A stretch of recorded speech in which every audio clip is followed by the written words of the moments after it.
Hello, everyone, and welcome to the first in the OTT.X Wednesday webinar series of 2024. I'm your host, Eric Hansen, and on behalf of the whole team at OTT.X, we are delighted you're joining us today.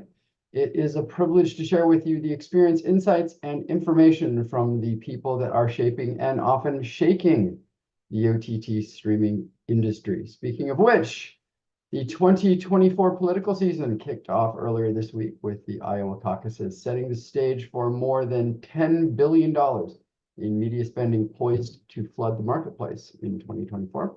As streaming surges and traditional pay TV declines, we can expect much of what would have been spent on cable and broadcast to find its way into ad-supported video options like AVOD and FAST. Question becomes, how candidates and causes use these formats and platforms to their greatest advantage, and what techniques will they employ to get the most from their media spending?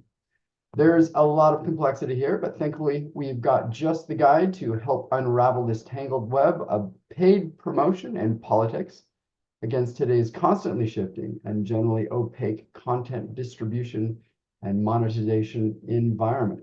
Andrew Rosenman is VP and Head of Advanced TV Strategy and Partnerships for the global SSP Equativ, and a great partner to OTT.X. In his fascinating discussion today, Andrew will focus on the next great frontier for all marketers to master, contextual targeting. That is focusing on the contextual signals that describe the mood, tone, and emotion of video and programming. With that, welcome, Andrew. Thank you, Eric. Good to be here, and thanks for having me. It's good to kick off the Wednesday webinars, hit lead off, as it were. We've got a winner just to get things started, don't we? Really looking forward to it. Thanks so much for being here, and go ahead and take it away. Sure. Let me see if I can share my screen. Let's go with that. So welcome to Politics and Context, how contextual CTV can over-deliver for campaigns and causes in 2024. A little bit of housekeeping as we get going. For those of us who returned from CES last week, I brought back the mother of all chest colds. So if I sound a little rough, it's not because of anything other than still recovering, but feeling good, powered through, and we're thrilled to be here. To begin, we are Equativ, one of the world's largest SSPs, #1 in LATAM for video, winner of several awards for our video ad server, and innovations around advanced TV and video. These are our locations for those who are looking at the map, headquartered in Paris, France, and for some reason France isn't colored in on our map. Have to work on that, with the US as our largest office outside of headquarters. So today we'll really have 3 sections, and it's a big topic. The idea of political advertising and contextual advertising itself could fill more than the time we have. So this presentation is not intended to be comprehensive across all levels of detail, but really to introduce some of the key ideas and concepts. So the US political landscape as a setup, political media in 2024, which could be a multi-day conference if you were that interested in it. Streaming versus all, and I think we're aware that streaming is coming across all categories as the go-to medium. And then contextual matching, the psychology of effective political advertising. And this is really the heart of the presentation, the idea of contextual CTV as one of, if not the most important tools for political advertisers to use in this political cycle. So the US political landscape for voters, candidates, and causes. And it's important that we begin by looking at the voters. I think it's always important to acknowledge the audience, as well as the advertisers, the candidates, and causes. So everyone looks at 2024 and thinks about the top of the ticket, who's going to be looking to occupy the White House as of January 2025, but it's going to be more than that. all the down ballot races and the statewide elections are highly contested. Both chambers of Congress, both Congress and the U.S. Senate, as well as governor's mansions and other statewide races, are all going to be hard fought. Voters have become much more active. I think we're all aware, particularly in the past 8 to 10 years. If for those of us who remember back to the 80s, 90s, early 2000s, this degree of voter engagement didn't exist. And so for better or worse, we have a very active electorate. I would suggest it's for the better.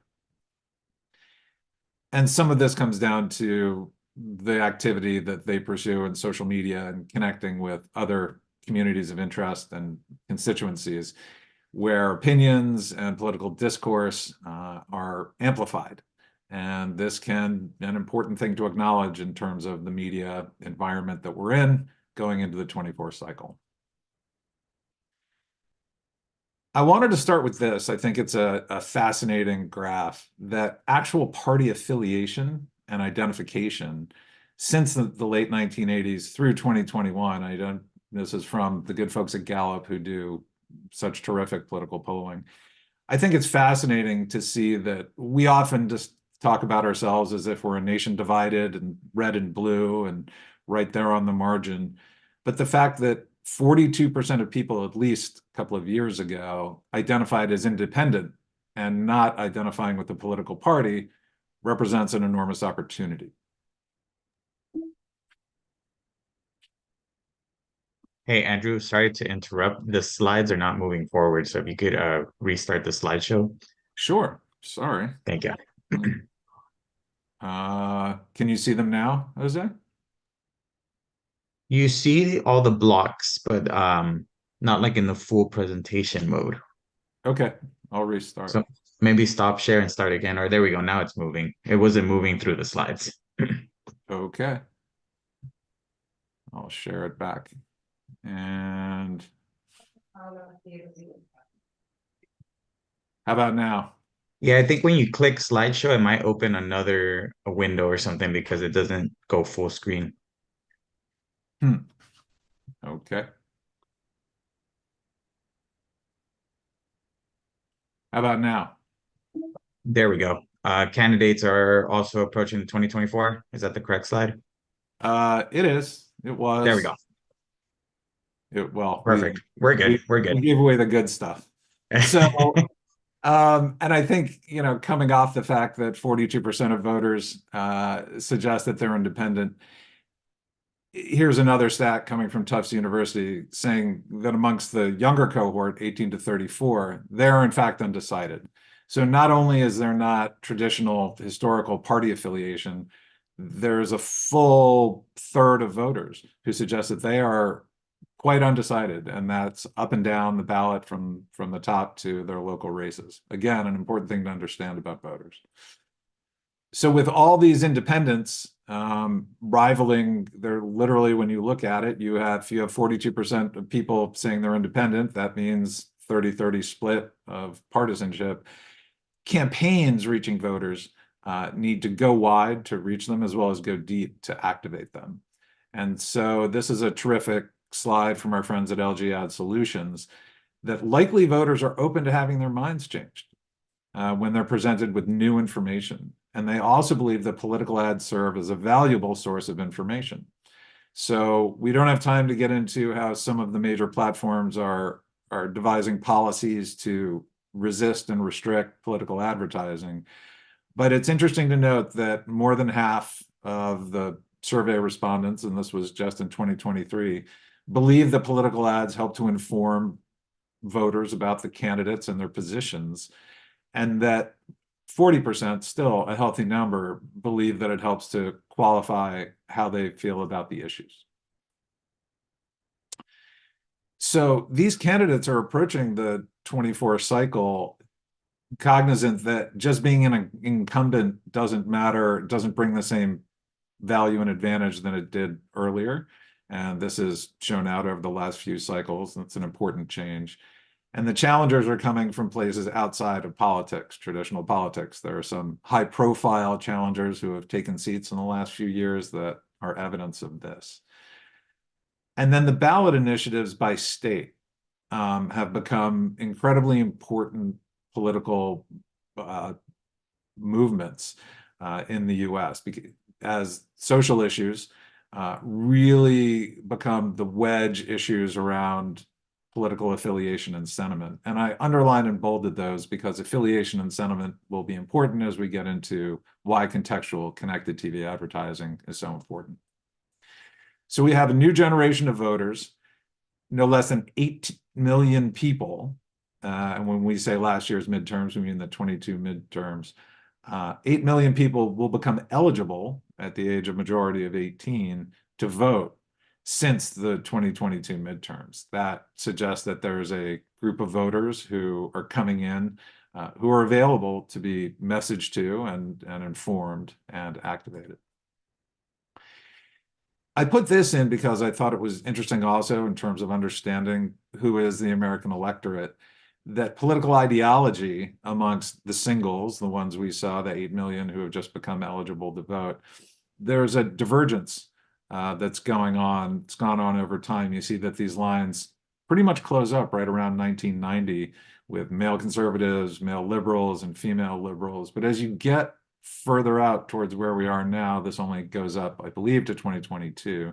You do see this divergence in how people self-identify. And it's interesting to see how this is, there's a divergence within gender around conservative and liberal. I put this quote in because it always struck me as abrupt, but also instructive, that the goal of a political campaign is not to convince the people who agree with you to vote, it's to convince people who don't not to. So this was said by the chief of staff to a United States senator, and it stuck with me when I heard it, when I heard them say it. This suggests that part of the objective of political campaigns is to suppress or depress the vote from the other side.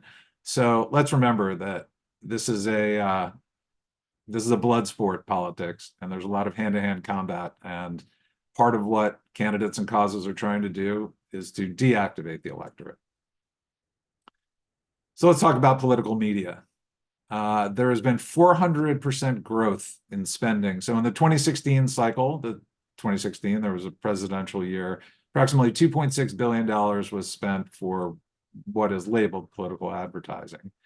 By the 2018 midterms, an additional $1.4 billion had been injected into the system. And by the time we got to the 2020 election, we were at a $9 billion rate of spend. In the 2022 cycle, still around $9 billion, and we're looking at 10.2. I think that number is potentially low. I think the number will probably be closer to 12 when all is said and done. By this time next year, we'll revisit and we'll see where we are. But introducing $10 billion into a media marketplace is no small thing. It causes displacement for other brands, and you know, it's certainly quite a lot of money to spend in a short amount of time. And then there's streaming.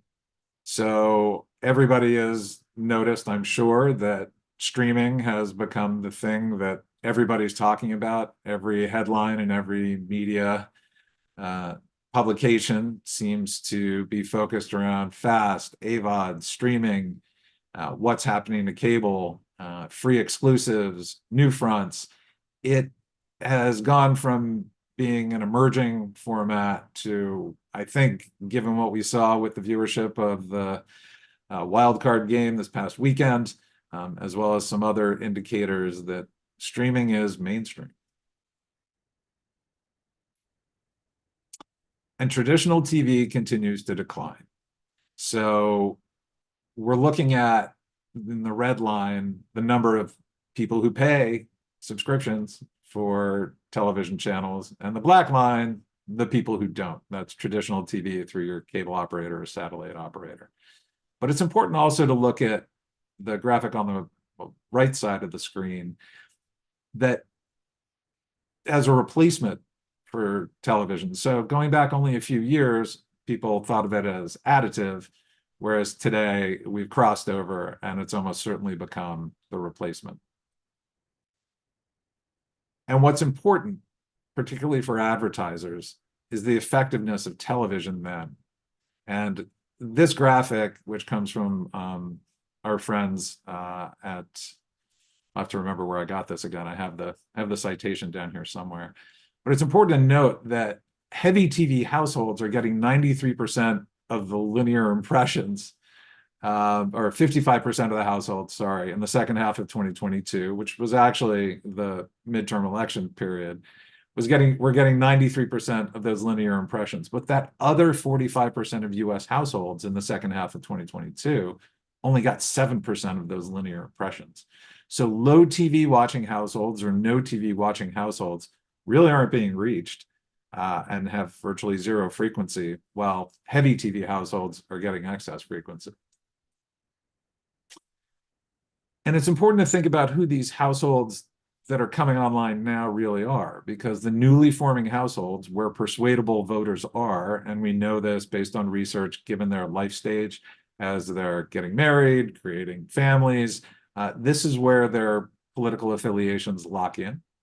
So the cord less are up 25 percentage points, and this is from our friends at MRI Simmons. This was also about a year ago, since 2016, while the people who are happy or cord content is off by 42%. So I think we know now that this is a trend that's only accelerating, and it's particularly important for political advertising. And then contextual matching. So what are we talking about? Contextual matching and particularly in CTV, the psychology of effective political advertising. So this is from LG Ad Solutions also, suggesting that likely voters who have streaming ad services or ad-supported free streaming are receptive to political ads that don't exist necessarily adjacent to political content. And typically political content would be news and information type programming. So 82% of likely voters use ad-supported streaming services, including something like Peacock that had the wild card game this past weekend. And almost half are open to seeing ads with a political focus during content that is not necessarily political. And I think this is really key. This is where the opportunity exists for people who are targeting voters, for candidates or for causes. So there are three pillars of contextual CTV advertising for politics. And like I said at the beginning, these aren't comprehensive. This doesn't go through everything you should do in terms of best practices or how to activate. But we wanted to give the broad baseline foundation for how to proceed.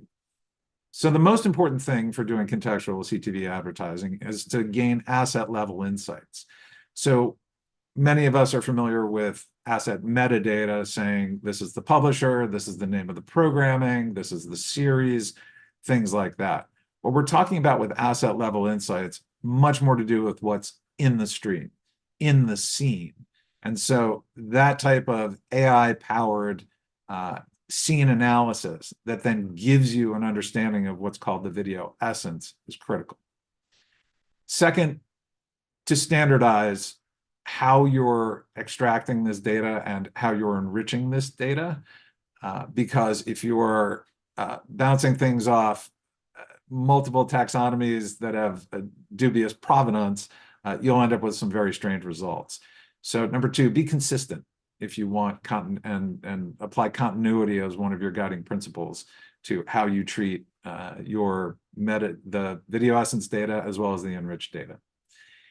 And number three, and possibly the most important, the one to keep in mind, is that you're targeting voters' mindsets. You're targeting voters in a moment when they're having in a particular emotional state, a need state.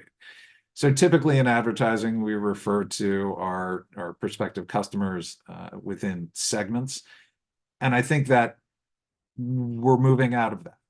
I think it's fascinating to look at how we're targeting people in their lives, in their moments, as they are enjoying content, and not this idea of categorizing people based on a series of attributes. So matching the ads to the mood and the tone, and to imbue meaning into that entertainment experience with your advertising, is the thing to bear in mind.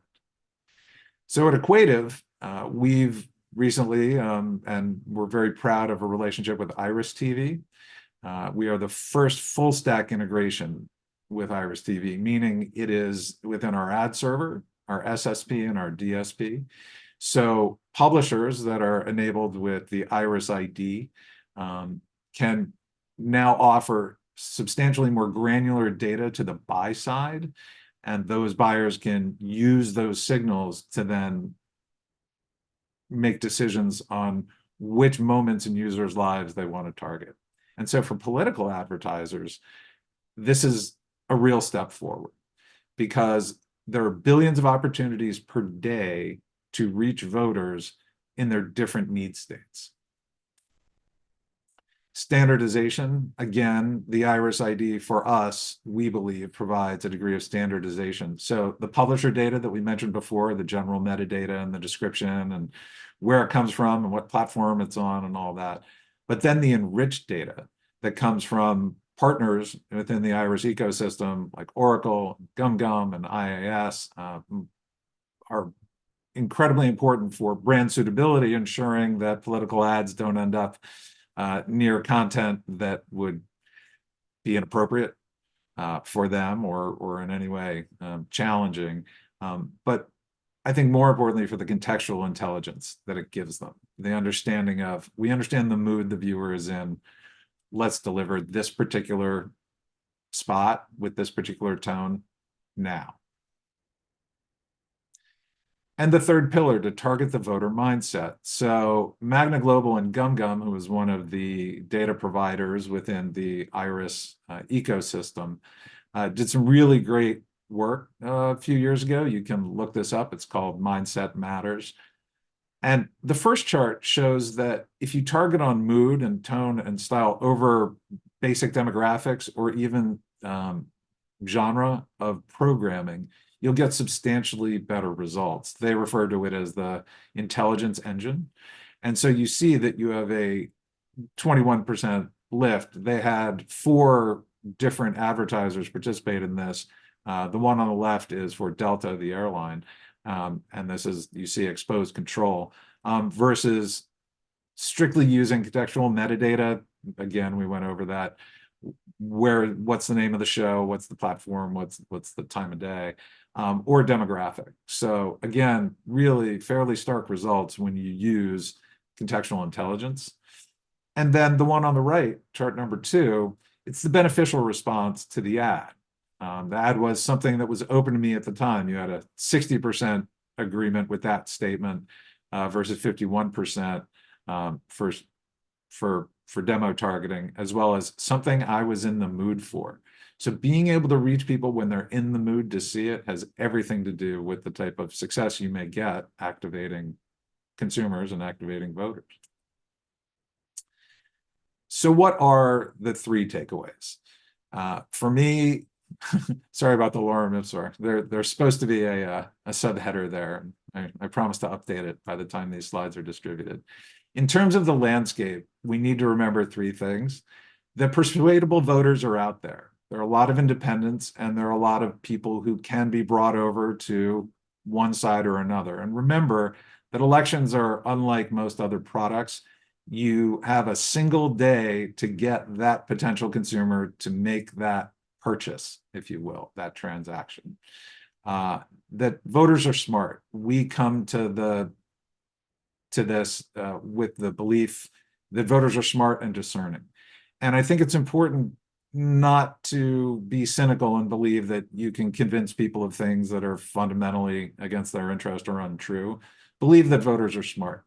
And if you treat them with respect, you'll have more success. And reach, don't preach. I think this is something that often gets forgotten, particularly around political and with some cause stuff. But what we've seen in the research we've seen about the electorate today is they don't want to be lectured to, they want to be informed. On the media side, we know that broadcast and cable are declining rapidly to the point where they're potentially failing some of their best advertising customers. Streaming delivers the newly forming households and those voters who are at that key life stage and interval where they're making decisions around that generally stick for the rest of their life around what type of parties, positions they support. And ad-supported VOD and free ad-supported television is targeted television.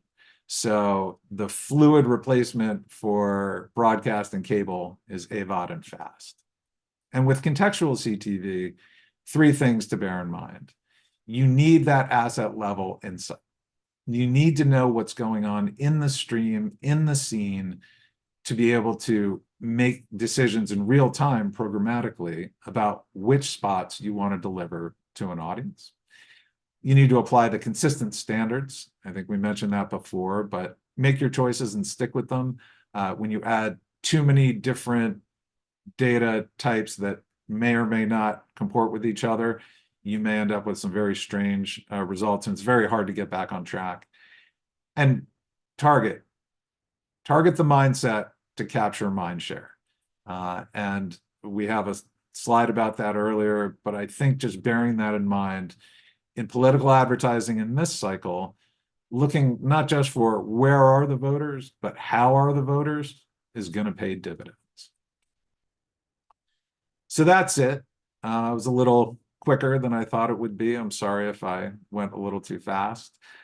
This is where I can be reached if anybody's interested and has any questions. And we appreciate everyone's time today. I believe we will take questions and Q&A.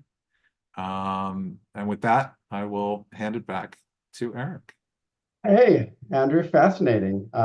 Thank you so much for the data and the very thought-provoking presentation. I guess it sort of makes sense, right? Contextual advertising, that if you're watching a television show or some content where somebody's like throwing up or something in the scene, it's probably not a good time to like to put up an advertisement for your like breakfast cereal or waffles or something. I'm not in the mood to watch that right now. I just watched somebody vomit. Yeah, it's first of all, to me, fascinating that we can even do this. Okay, so is there some kind of a namespace for emotions and moods that get attached to scenes and videos? And if there is, could you just tell us a little bit about that? There absolutely is, and that's part of what we were saying in terms of using standards, right? Mm-hmm. You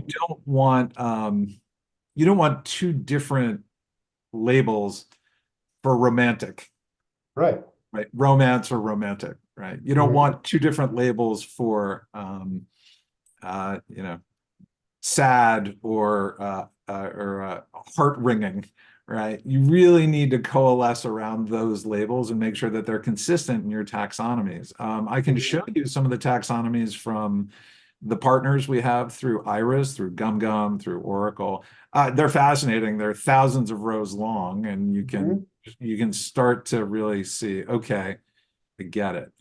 How these AIs are, several decades ago, I worked for a startup, and there was one company that said, yes, we're doing scene extraction, scene by scene, and it was a very long, difficult process. You loaded a tape into a machine and it did it. Now, of course, with the magic of cloud computing and large language models, this is all really coming to the fore. But again, the caution, and I think the most important thing, is to not end up with homegrown taxonomies and labels, and to absolutely adhere to standards that are provided even by folks like the IAB.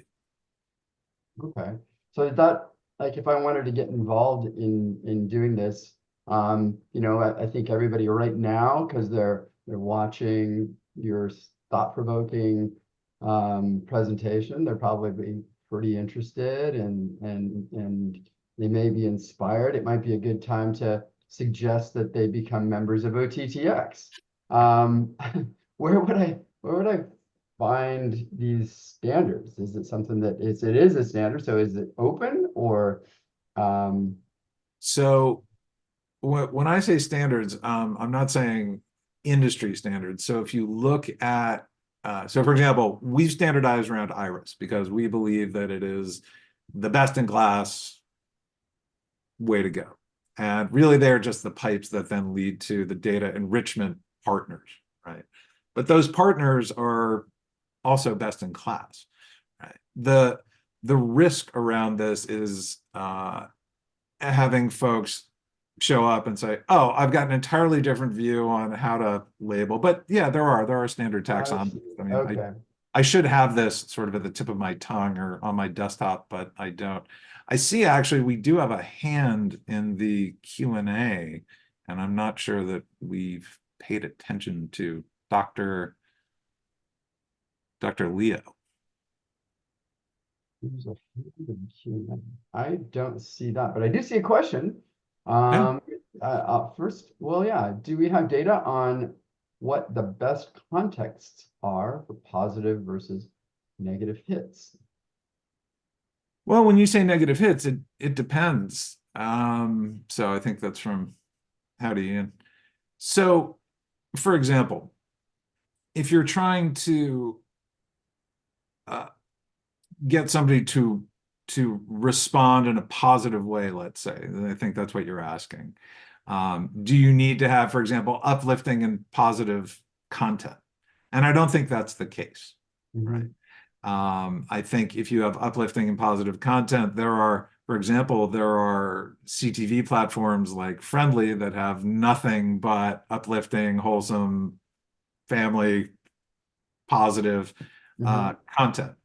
I'm not sure that if you have a positive message, sure, it will resonate there. But you actually have to ask, what is your message about? And if you have people, like if you want to introduce a positive message into what could be a negative context, maybe it's, I guess Netflix has ads now and they have that movie about the end of the world. You have to think about that may be a perfect contrast for your positive message, right? So you have, right, you may want to run counter to the program. I need a break. Can you Right. You may want to say, yeah, this is a fictionalized, future that doesn't look great, but we can offer you a future through our leadership that looks better. You can always go to Disneyland. In terms of negative hits, to some degree, also remember that political media moves so quickly and so much of it is done in a war room atmosphere that if you need to take momentum away from a competitor in a competitive race, or even on a cause basis, that you may want to bring a fairly negative and things are going to be scary if they don't go our way message into a positive environment, simply for the shock value of it. So, but it's a great question, and I will take that as homework, Ian, to see if there has been any research on that. Well, you just thought you were going to come out here and talk. Now you have work to do, Andrew. Always homework when I work with OTT. Got another question from Arnaud. Don't know how to necessarily. Arnaud. It's Arnaud and the cab. I'll let you read that one. So it's okay, Arnaud, you're forgiven for missing the beginning. 2 questions. Do you see the economics of contextual work, i.e., does the revenue uplift pay for the data enrichment cost? And number 2, is the full chain of SSP and DSP ready to leverage contextual? Well, we'll take them in order. In terms of the economics of contextual, from the buy side, I'd say that the argument is strong. And here's why the argument is strong. I wouldn't look at it as okay, here's the uplift. What's my ROI for this percentage of uplift? I would look at it more for the ROI. Am I reaching consumers? What is the value of reaching consumers at during these key apertures with the message? So it's one thing simply to count message delivery, how many impressions have I delivered? And, let's just call it out. There are some questions about, the hygiene on just counting delivery of ads, right? I mean, it's a mass way of doing things. And yes, it's valuable. And this way, what you achieved to some degree from a delivery perspective. And I think it's a harder metric. It's a softer metric. It's not the same for everyone. And I think every brand, every advertiser has to do their own model for what is it worth to reach consumers at key emotional moments versus just saying I've reached this many consumers this many times over this period of time. And then the second is the full chain of SSP and DSP ready to leverage contextual.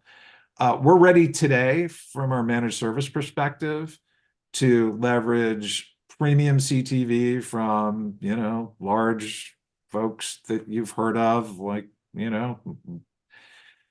big programmers you've heard of. One may have a peacock and one may have a mouse and one may have another cute animal representing them. So that's available from our managed side. From the publisher side, we are beginning to scale up and get all the publishers that we have on the platform Iris enabled. So yes, and it continues to grow. Yeah.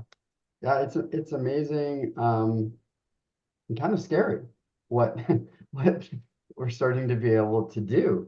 And I imagine that there have been, but there will continue to be more studies done that attempt to understand the impact of this type of targeting and the power that it might have. I don't know how much there's been to prove that you can influence people more strongly when you advertise or convey a message, really is what it kind of is, of any kind, when they're in a certain mood. And then aligning those is another science, right? Like we were saying, well, it doesn't necessarily mean if somebody's seeing content that is making them happy that you should send them a happy message, right? So the alignment between feeling and the message, that's also a part of the science that probably has tons to get developed. So it seems like we're just really beginning in this space. I don't know that we're really beginning, though. I mean, as a recovering agency guy, I can't tell you how many hours I sat in creative development sessions. And, from the media side, we're very often blind to what's in those messages. And we're living in that, terrible cliche that the medium is the message. And we believe anything delivered with sight, sound, and motion in CTV is going to be impactful and valuable. But the truth is, most ads aren't memorable. Most ads are pretty good. They tell you something, but they don't resonate. The very best ads give you an emotional response. I mean, one of the most famous ads in the world is a political ad, and it's the Daisy ad from 1964. For those who want to look it up, it was Barry Goldwater's ad. It aired once, and it had a little girl playing with a daisy, and in the background, a nuclear bomb goes off, and there's a mushroom cloud. And it was so terrifying. I think it only aired once, but it was, Eric, you look surprised. You're not familiar with the daisy ad, but No. So yeah, I mean, ads can be powerful. The Mean Joe Green Coca-Cola ad from when we were young, right? Still resonant, powerful, emotional. So the creative side has always known about the importance of getting emotion into a 30-second story. I think what we have in front of us, maybe for the first time, is to be able to inform those creative decisions with the type of placement opportunities, emotional placement opportunities, contextual opportunities that exist now. And if that cycle, right, you start to connect those pieces, then you may end up with derivatives of ads that are intended for different emotional states. Yeah. That I think that is what this future with AI potentially offers us, for better or worse. I mean, the other thing is, some degree consumers may not always want to get their hearts tugged at 100 times a day. Yeah, it doesn't matter what they want. We're gonna sell them stuff, so. Spoken like an ad guy. Thank you. But I mean, it's the we talked a little bit about the namespace, and I was just thinking about like language is incredibly nuanced. I mean, the difference between a word like love and adore, right? Okay, they both sort of mean like liking something a whole lot, but they're different. They have different connotations. You would use one in one situation and in the other in a different situation. And so I can imagine that the taxonomies and we're well past genres, right? We're talking about moods and emotions, and words are, that's why there's poetry, because a word by itself actually, or a word in a sentence actually matters, and which one you choose matters, and the way they're all constructed matters to convey an emotion. If this is happening, then that namespace has to be ever expanding, right? How does that go? How is that taking place? So for a long time, Equativ has been on the forefront of what's called semantic contextual advertising. And I think that's what you're talking about, where you take what's in the dialogue and you, based on what's in the dialogue, you're able to infer certain things about the content. And we've been doing that for a long time with digital video, and for a long time that's been done even with regular web stuff. So semantic contextual targeting is a place that we use that foundation to move into this more granular video scene-based targeting. So that's fairly well-worn ground, the idea of semantic. I happen to think that scene recognition, understanding personalities, tone, action, right? Like, is it a frenetic action scene? Is it a dialogue scene? Those parts of the context informing then what the opportunity is, right? What the emotional state of the viewer is, that's new. That's beyond semantic. Semantic would only tell you what's happening in a dialogue. Maybe people are yelling at each other, maybe they're whispering. But this starts to bring in a lot more information because of how much is in 30 frames a second. Yeah. So, I mean, I was watching a scene the other night from Brother's Son. I don't know if you've seen Brother's Son. It's on Netflix, and it's great. I really enjoy the show. The scene I'm thinking of is where one of the characters is like in a brawl in like a golf, like driving range or something. And of course, brawls nowadays, they have like, I don't know, could be like make your own kind of music in the background while people are beating each other up. But, it's kind of a comical sense to it, right? It's just really hyperbolated, like he's hitting golf balls at people and it hits them in the head and they do a backflip because they got hit in the head with the golf ball. And so it's got this kind of comical tone. If you were just looking at it and going, okay, well, there's this brawl going on, you might think, wow, this is, really brutal. There's a lot of violence, but actually it's kind of funny. And so interpreting that, is that something you can do? Fortunately, I don't have to. So that's what the data enrichment partners, right. Well, is that something we can do as like in this stack that you're kind of talking about? I would suggest that the answer is yes. From what I've seen, they're really almost to the point of terrifyingly good at nailing it. Right. Like I haven't seen much that seemed miscategorized or misplaced. And you're right. So, an ironic bit of violence, right? How do you understand that it's ironic and funny and not, simply human violence? There's both. Between each other. And it's true. And maybe it's possible that it is both, but I'm confident enough in what I've seen from the data enrichment side Mhm. that they've trained these models to the point that they're not, put it this way, they might foul off a ball occasionally, but they're not striking out. Okay. Um, yeah, I think there's, there's a lot of, it'd be kind of cool to see some, I guess, some examples of, here's a scene and this is what we called it, and this is how it got sort of classified, I Well, guess. we're open for business. You want to, anybody with a political campaign wants to start to dig in, or a cause campaign. I think you're right. Oh, there's my timer. This is so new that, and again, I didn't want to try to bring too much to this just with the time that we had, but more homework from Eric. Come back with examples of how good how good this stuff is at really genuinely understanding the context and the mood of video. Yeah, we'd love to have you back. We've got plenty of opportunities too. So I we know, did have an anonymous attendee who corrected me, which I'm always happy to be corrected, and you don't have to be anonymous, that PQ Media says that political media was 10.46 billion in 2022, 10.14 billion in 2020, 6.76 in 2018, and 7.24 billion in 2016.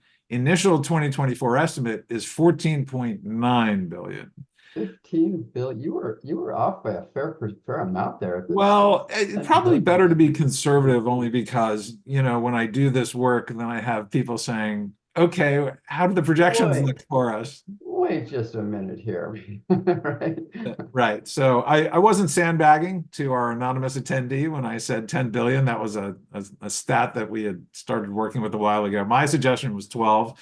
I'd be thrilled if it was 14.98 by this time next year. I mean, think what that's going to do, though, to the sort of the economics of ad buys, right? Irrespective of like what you're advertising, you're just putting that much demand into the system for a specific type of message. Like, is everything else just going to get priced out? Nobody can afford to get ads on, and that's all we're going to see now.